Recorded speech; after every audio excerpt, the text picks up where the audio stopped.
The wind carried dust like ashes from a dying fire. It scraped against the wooden fence and whistled through the wire as a lone figure crossed the long stretch of baked earth toward Hollow Creek Ranch. Her dress, once blue, had turned the color of the land, sunburned and worn thin as paper. Each step sank a little deeper into the dirt, her shadow stretching long and broken behind her. The first sound wasn't her voice, but the hollow knock of her hand against the ranch gate. It echoed once, twice, before silence swallowed it. Inside the yard, a few horses lifted their heads. A stable boy, barely old enough to shave, froze with a pail in his hands. "There's someone out front," he muttered. On the porch, a man looked up from his chair. Samuel Devereux, the rancher, tall, weathered, his hat shadowing a face that hadn't smiled since spring 2 years gone. He didn't move right away. Just watched the figure through the dust haze. She stood still now, both hands gripping the top rail like she might collapse without it. Her voice cracked when it finally came. "Sir, I'm looking for work. Any kind you got." The boy looked to Samuel, unsure. The rancher didn't answer. His boots creaked as he rose and stepped down off the porch. The dirt crunched under his heel. He moved slow, like a man measuring more than distance. When he reached the gate, he didn't open it. "Ain't hiring right now," he said. His tone was quiet, not cruel, just final. Her hands tightened on the wood. "Please, I can cook, mend, clean. I'll sleep in the barn if need be." The rancher studied her, the calloused hands, the cracked lips, the gray dust that clung to her like guilt. His gaze drifted to the small, silver locket at her throat, dulled with age. Behind him, 2 little girls appeared in the doorway. Both barefoot, both silent. One clutched a rag doll missing an eye. The woman noticed them. Her face softened in a way that broke something in the air. "You got children," she whispered. Samuel's jaw shifted. "2." She nodded, almost to herself. "They look hungry." That earned a flicker in his eyes. Not anger, not yet. Something closer to shame. The land hadn't been kind lately. Storms, rustlers, drought. The girls had seen more graves than birthdays. He turned halfway, looking toward the porch, then back to the stranger. "You traveling alone?" Her answer came too quick. "Yes."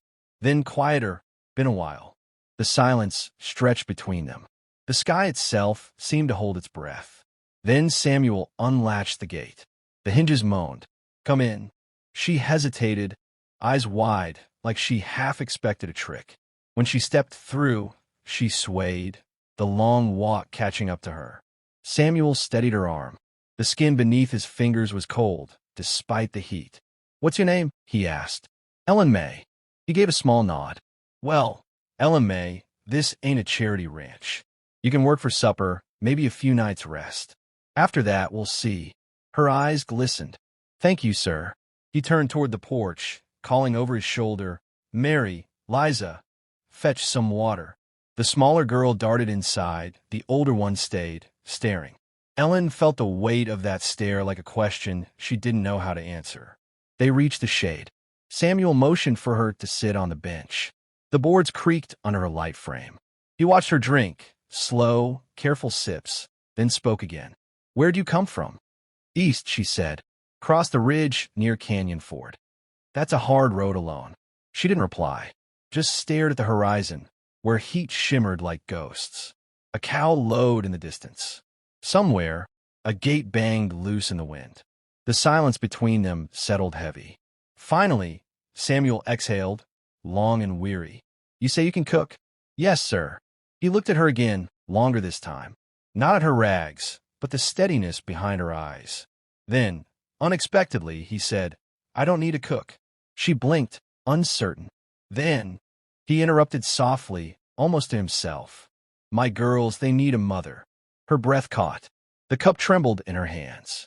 She thought she'd misheard. I don't understand." He turned toward the horizon, voice flat but trembling somewhere beneath. "Their ma's been gone near 2 years. Since then, the house has gone cold. I can hire hands, fix fences, mend the land, but I can't fix that." Ellen set the cup down slow. "You don't even know me." He met her gaze, something flickering behind his eyes, an ache too deep to name. Sometimes a man don't need to. The older girl stepped out again, holding a thin blanket. She offered it shyly. Ellen knelt, accepting it like it was a sacred thing. "What's your name, sweetheart?" she asked softly. "Mary," the girl whispered. "Well, Mary, that's a fine name." The girl's lips twitched, almost a smile. From somewhere behind them, thunder rolled across the plains. The light dimmed, the wind shifted cool. The scent of rain and dust filled the air, a storm building its temper. Samuel looked toward the horizon. "Best we get inside. Storm's coming." Ellen followed, one hand holding the blanket, the other brushing the dust from her skirt. She hesitated at the doorway, that line between shelter and uncertainty. The rancher paused beside her. "You can stay tonight. Tomorrow, we'll talk more." She nodded, barely breathing. "Thank you." As she stepped inside, lightning flashed, white against the wooden walls. For a moment, the whole room lit up. The two little girls near the hearth, the empty chair beside the cold fire, and a photograph on the mantel. A woman smiling beside Samuel, her arm around the children. Ellen froze at the sight. The photograph was faded, but the woman's eyes seemed to follow her, kind and distant. She lowered her gaze, her hand brushing the locket at her neck. Outside, the wind howled against the windows, rattling the shutters like restless bones. The storm had arrived. In the flicker of lantern light, Samuel set his hat down, his face shadowed. "You'll find a room upstairs," he said quietly. "Into the hall." Ellen nodded, turned toward the staircase. Her steps creaked softly as she climbed. At the top, she glanced back. The rancher still standing there, looking not at her, but at the fireless hearth, lost somewhere between past and present. The thunder rumbled again, deeper this time. Ellen closed her door behind her. She pressed her back against it, eyes shut. The sound of rain began, slow at first, then steady, washing the dust from the land. Downstairs, Samuel lifted the photograph from the mantel, thumb tracing the edge of the glass. Outside, through the storm, the sign hanging at the gate creaked in the wind, the words barely visible through the rain. The hammer rang once, sharp against the fence post, before the head split clean down the grain. Ellen dropped the tool and wiped the sweat from her brow. The morning sun bled pale gold across the plains, and already the air was thick with heat and the faint buzz of flies. "Gate won't hold through another storm," she muttered. Samuel's voice came from behind her. "You work faster than my foreman." She turned. He was standing at the fence line, coffee tin in hand, coat draped over one arm. His gaze followed her movements, slow, measuring. "I work because it keeps my mind quiet," she said. He nodded once, eyes drifting toward the horizon where the hills wavered under the sun. "Quiet's a hard thing to come by out here." The ranch was too still. Even the horses in the corral seemed restless, snorting and stamping at the dry earth. By noon, the dust rose in thin veils from the road, riders passing toward town. Ellen watched them from the porch, her hands still red from scrubbing laundry. A few men tipped their hats as they passed. One didn't. He stared hard, too long, before spitting into the dirt and riding on. Clay Holler, the ranch foreman, leaned against the post beside her. "Folks in town are talking." She didn't look at him. "Let them." He smirked, pushing off the rail. Ain't often a drifter woman shows up alone, gets herself a bed under the boss's roof. Makes people curious. Ellen folded the damp shirt over the line, slow and steady. Curiosity's a sickness some men don't recover from. Clay's grin faltered. "You talk mighty sharp for someone wearing hand-me-downs." She met his stare. "And you talk too loud for a man who's supposed to work." He walked away after that, boots grinding the dust. She kept hanging the clothes, but her hands trembled slightly. Inside the house, the girl's laughter echoed faintly, a sound she hadn't heard in weeks. It came from the parlor, where Mary and Liza were sitting cross-legged on the rug, building a small fort of books and blankets. Ellen paused in the doorway, watching. Mary looked up first. "Miss Ellen, come play." "Play?" she asked softly. "Pa never does," Liza said. "He says the house is too quiet." Ellen knelt, touching the worn spines of the books. "Then maybe we ought to fill it with noise." They giggled, throwing the blanket over her shoulders like a cape. For a brief moment, The air inside Hollow Creek Ranch felt alive again, until Samuel's boots sounded from the hall. He stopped when he saw them. The laughter faded. "Didn't mean to interrupt," he said, voice low. Ellen rose slowly. "You didn't." He nodded toward the door. "Need a word out back." She followed him through the kitchen, past the hanging herbs and the smell of baking bread. Outside, the wind carried the scent of sage and rain from far off. "There's been talk of rustlers," he said. "Tracks down by the southern fence. Could be nothing. Could be Bitter Creek boys." Ellen's face hardened.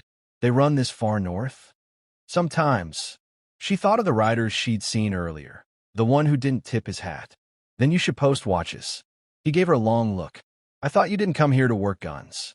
She met his gaze. "I came here to protect what I could." Something flickered behind his eyes, a respect he hadn't meant to show. "You carry one?" "Not anymore," she said. "Not since." She trailed off, the words dying in her throat. He didn't press, just not at once. "Keep the girls close after sundown." That evening, the wind picked up, whistling through the cracks in the walls. Ellen lit the lamps one by one, their light trembling against the old wood. The house creaked like it was breathing. Too many rooms, too many memories. She sat by the fire with the girls until they slept. Then, alone, she pulled the small locket from beneath her collar. The chain glinted dull in the lamplight. She opened it. Inside, a tintype photograph. A man in uniform, his smile faint and far away. She whispered to the picture, "You'd tell me to move on, wouldn't you? But the world doesn't forgive so easy." A floorboard creaked behind her. She turned. Samuel stood in the doorway, his shadow stretched across the room. "I didn't mean to pry," he said softly. Ellen closed the locket, tucking it away. "You didn't." He looked at the sleeping girls, then at her. "They laugh more when you're here." She smiled faintly. "That's what laughter's for." For a long moment, he said nothing. Then, quietly, "You ever lose someone?" Her fingers tightened around the locket. "Yes." He nodded, eyes fixed on the fire. "Then you know what it means to keep a promise too long." Thunder rumbled far off, rolling across the plains. When he left, she sat still for a long time, the house whispering with old sounds, footsteps in the hall, the soft cry of the wind against the glass. The shadows moved when she didn't. Later that night, Clay stumbled in from the barn, face pale. "Miss Ellen," he said, breath ragged. "Tracks out past the creek. Fresh ones. Maybe 6 riders." She rose instantly. "Did you tell the boss?" "He's gone to check the herd," Clay said. "I came back for my rifle." Her eyes flicked to the window. The lantern outside swayed in the wind, its light thin and gold. "Stay with the girls," she said. Clay hesitated. "What are you fixin' to do?" "See if they're coming closer." She stepped into the night, wind tugging at her skirt, dust stinging her eyes. The moon was a thin silver blade over the horizon. She walked to the fence line, every step stirring the quiet. Beyond the creek, the shadows moved. She crouched, fingers brushing the earth. Hoofprints. Deep, recent. She looked toward the distant ridge and saw a faint glow. Campfire light, half hidden behind the rocks. Her pulse quickened. Bitter Creek riders. Behind her, a horse whinnied from the corral. She turned back toward the house, the faint light of the window flickering like a heartbeat. She whispered to the wind, "Not tonight." When she re-entered the house, she found Samuel at the door, rifle in hand, jaw set tight. "You saw them." "Yes," she said. "They'll wait till dawn." He nodded slowly. "Then we wait, too." The lamps burned low. The house held its breath. Ellen stood at the window, watching the horizon where the fires flickered like eyes in the dark. Inside Hollow Creek Ranch, the girls slept beneath quilts, unaware. The wind whispered through the hallways, carrying the scent of smoke and iron. And for the first time since she'd arrived, Ellen knew what kind of house she was standing in. Not just one with too many rooms, but one with too many shadows waiting for the night to end. Gunfire shattered the dawn. The first shot came from the ridge, a sharp crack that split the morning silence and sent a flock of blackbirds screaming into the sky. Ellen ducked behind the corral post as splinters exploded around her. The horses reared, eyes wide with panic, ropes snapping under their weight. "Inside," she shouted. Get the girls inside. Samuel's voice answered from the porch, deep and steady despite the chaos. Clay, take the east flank. Ellen with me. She ran low through the dust, skirts tearing against the rough boards. The air smelled of smoke and fear. A second volley of bullets rained across the yard, one striking the water trough with a hollow clang. Water poured onto the dirt like blood. 5, maybe 6 riders, Samuel called, reloading his rifle behind a wagon wheel. They're coming fast. Ellen glanced toward the ridge. Through the haze, dark shapes moved. Men on horseback, scarves drawn high, guns flashing in the new light. Bitter Creek, she murmured. They've come to finish it. What? Samuel asked, but she was already gone, sprinting toward the barn. Inside, the air was thick with hay and dust. She tore open a trunk by the stall, hands shaking as she pulled out the old rifle Samuel had given her for chores. It was clean loaded, but beside it, half hidden under a tarp, was something else. A weathered gun belt, the leather cracked but the holster fitted perfectly for her hand. She hesitated only a second before strapping it on. The motion was muscle memory, something buried too deep to forget. When she stepped back outside, the yard was chaos. Clay was bleeding near the fence, clutching his arm. They hit the gate, he yelled. Ellen dropped beside him, fired once, a clean shot. One of the riders fell from his horse, tumbling into the dust. Samuel turned, eyes wide at her precision. Where the hell did you learn to shoot like that? She didn't answer. Another shot. She ducked, rolled behind the wagon, fired again. The second rider screamed, his mount bolting into the mesquite. The gang regrouped near the ridge, shouting to each other. One voice cut through, deep, cruel, familiar. Bring her out, the man bellowed. The widow Marshall. I know she's in there. Samuel froze. What did he say? Ellen's face went pale beneath the dust. They know me. He looked at her, disbelief flickering across his features. Marshall. She chambered another round, voice steady now. Used to be. Long time ago. The riders charged again, a wall of thunder and gunfire. Samuel fired beside her, teeth gritted, but his shots went wide. She took aim, breath calm, firing in rhythm with the horse's strides. 2 more went down. Clay stumbled toward the porch, dragging his wounded leg. They're going to burn us out, he cried.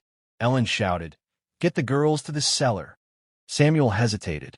You'll be outnumbered. Not the first time, she said, eyes fixed on the ridge. He ran for the house. Ellen stayed, firing until the rifle clicked empty. She dropped it, drew the revolver from her hip. The weight of it felt like an old friend. The lead rider came close enough that she could see his scar, a deep slash down his jaw. His grin widened when he recognized her. Well, hell, he called, circling. The marshal herself. Thought you died down south with that pretty husband of yours. Ellen's hand trembled once, just once. Then she steadied it. You should have made sure. He laughed. You ain't got a badge now. You're just another ghost. She fired. The bullet caught his shoulder, spinning him from the saddle. The others scattered, firing blind. The barn windows shattered. A lantern fell, flame catching the straw.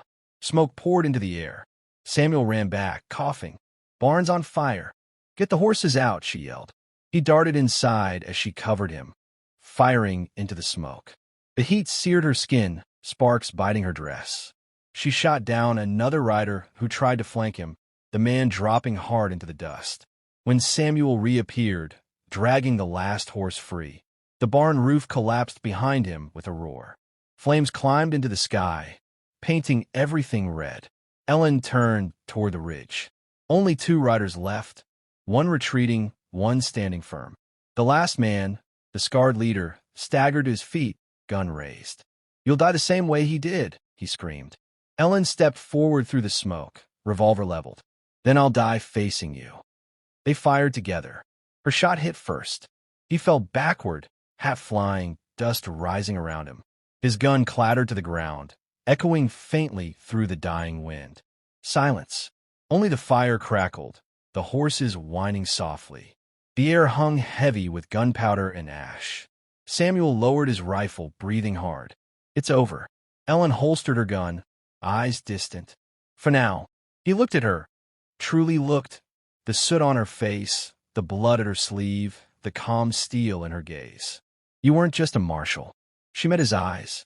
No, I was the first.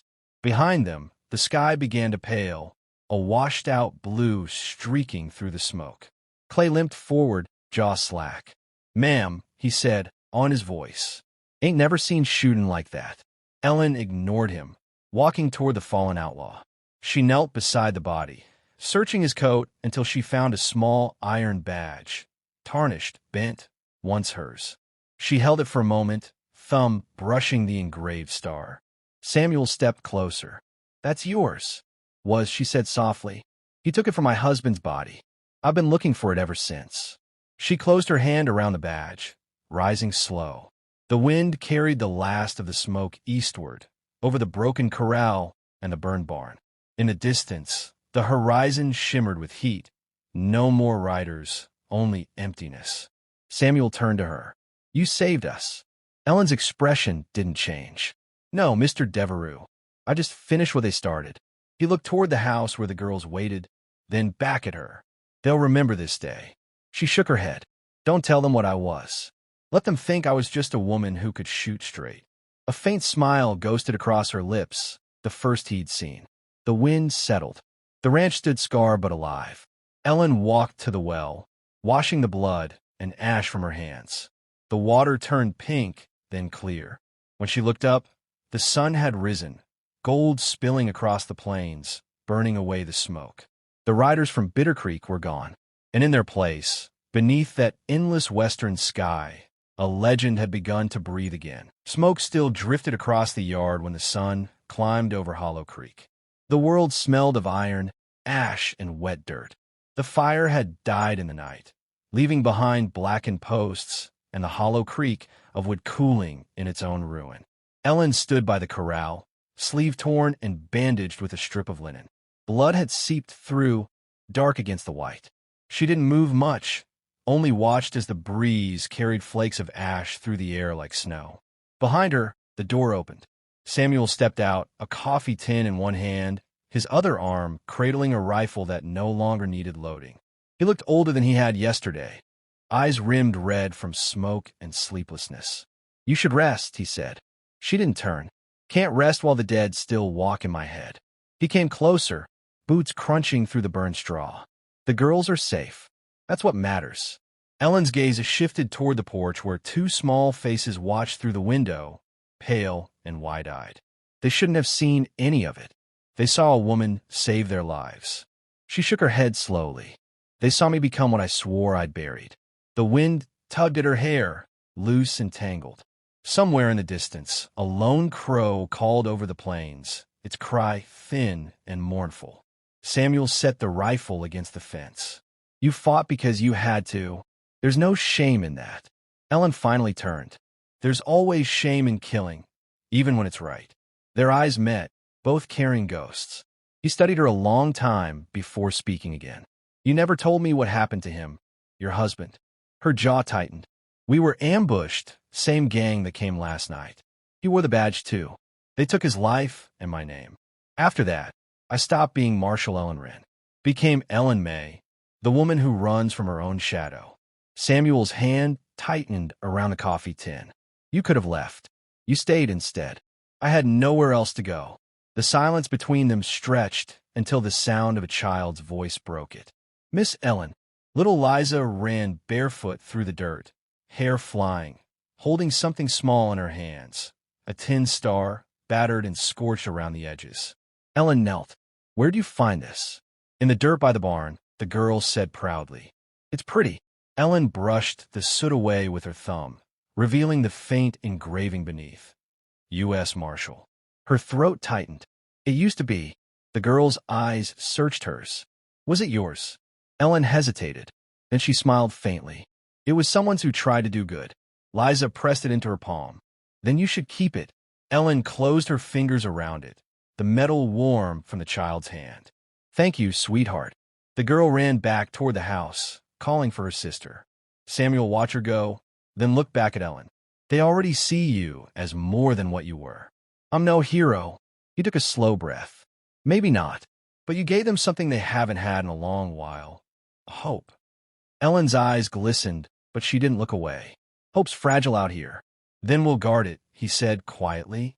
She studied him. The way the morning light softened the hard lines of his face, the quiet steadiness in his voice. You've lost as much as I have, she murmured. Maybe that's why we understand each other. The wind shifted, carrying the scent of rain and wild sage. A few drops began to fall, hissing against the hot earth. Ellen tilted her face to the sky, letting them streak through the grime and sweat. Storm's gone, she said. This one's different. Clean. Samuel nodded, watching the smoke lift from the ground like ghosts rising to heaven. By noon, the sky had cleared. Together they buried the fallen outlaws at the edge of the ridge, 6 rough mounds beneath a crooked mesquite tree. No markers, no prayers, only the sound of shovels cutting through dry earth. When it was done, Samuel leaned on his spade, breathing heavy. You think that's the end of it? Ellen looked west, where the horizon shimmered with heat. There's always another road, another gun. But maybe they'll think twice before crossing this land again. They walked back toward the ranch in silence. The girls waited near the fence, holding a loaf of bread between them, a peace offering of innocence in a world too harsh to hold it. As Ellen approached, Mary lifted her chin. Pa says you're staying. Ellen stopped. That's so. Samuel met her eyes, unsure. If you'll have it. She looked at the house. The cracked windows, the soot-streaked walls, the faint laughter already returning to the porch. I've wandered long enough, she said softly. Maybe it's time I stopped running. The girl smiled, and for the first time, Ellen smiled back without pain behind it. Evening fell slow across Hollow Creek. The land glowed amber, the air thick with the hum of crickets. Samuel sat on the porch steps, hat in his hands, watching Ellen move through the yard. She gathered the last of the laundry, her silhouette framed against the fading sun. When she looked up, he said quietly, You know, some stories out here live longer than the folks who lived them. Ellen's voice carried soft on the breeze. Then let this one end quiet. He nodded, understanding. As the last light sank, she placed the tarnished badge on the mantel inside, beside the photograph of Samuel's late wife. For a moment, she touched the frame, not in sorrow, but in promise. Outside, the plains stretched endless and still. The wind whispered through the grass, gentle now, carrying the scent of rain and wood smoke. The house no longer groaned with ghosts. It breathed again. Ellen stepped out onto the porch. The girls were already asleep upstairs. Samuel sat beside her, both watching the stars climb above the horizon. Neither spoke for a long while. There was nothing left to say. When the storyteller's voice returns, that old, raspy whisper carried by firelight and time, it says only this.